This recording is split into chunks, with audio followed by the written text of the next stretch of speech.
No, it started off as normal as any stare down we've seen. They both approached the stage. We had UFC head publicist Dave Schaller standing in lieu of Dana White, who was on vacation, his first day in Bora Bora, from what I read on Twitter.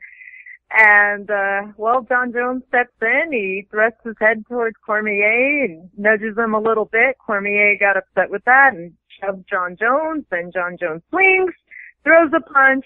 Poor Schaller falls off the stage, making the backdrop also fall behind him. And, of course, full mass hysteria ensued there in the lobby. And I think they even took out one of the tables, which earlier had been set up for the press to sign in at. It was pretty insane. I've never quite seen anything like it at any stare down that's ever happened in the history of this sport. How close were you to this brawl? How many feet away were you when it happened? Less than probably 3 feet, maybe 2. When it first started, I was a good distance away, but then I ran into the middle of the action, of course, to snap some photographs and report on it. You had to be right in the middle of the action, so I jumped up on the stage riser that was there for the stare down and was able to get in pretty close. Yeah, I noticed a lot of people immediately raised their cameras up, raised their phones up. We're trying to get a better vantage point on this because there are at least a half dozen videos now from different angles of different people who were there covering the media day, and they had to know that was going to happen too. There's no way that UFC could have thought this isn't getting out there. Everybody was going to post a video of this. Oh, I did right away. Right after it happened, it was my first instinct was get the memory card, put it in the computer, load the video.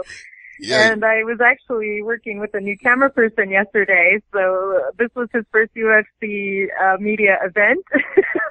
And you had to explain to him they're not all like this. Yeah, it was pretty wild. It was a good experience for him. He actually said he got pretty adrenaline charged out of it. So, in the end, he was like, when can I come back?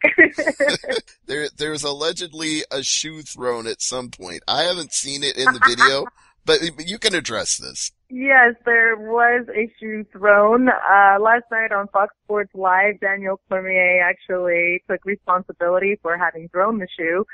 The shoe slightly grazed my forehead, or the incident did graze me slightly. I had thrown my hand up when I saw it coming, so, my hand caught a piece, my head caught a piece, but... So you kind of did the George Bush thing, you kind of ducked and covered and threw a hand up just in case it got close.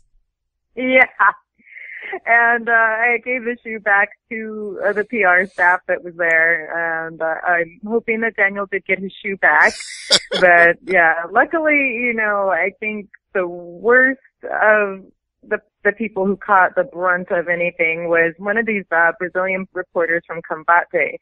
She actually fell in the midst of everything and bruised her leg up pretty bad, but I think she'll be all right. It didn't look too serious, but, little bumps and bruises from some of the people, and I'm sure some of the MGM security staff and breaking them up, but overall, luckily, no innocent bystanders were hurt because there were actually a lot of people behind the backdrop, hoping to get autographs and things of that nature, pictures.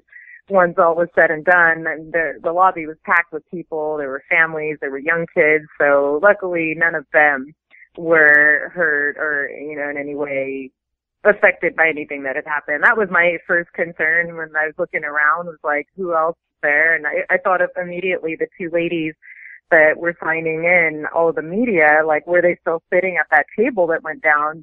Luckily they had gone to get lunch, so it was fortunate that there weren't any severe circumstances or, for people that were onlooking.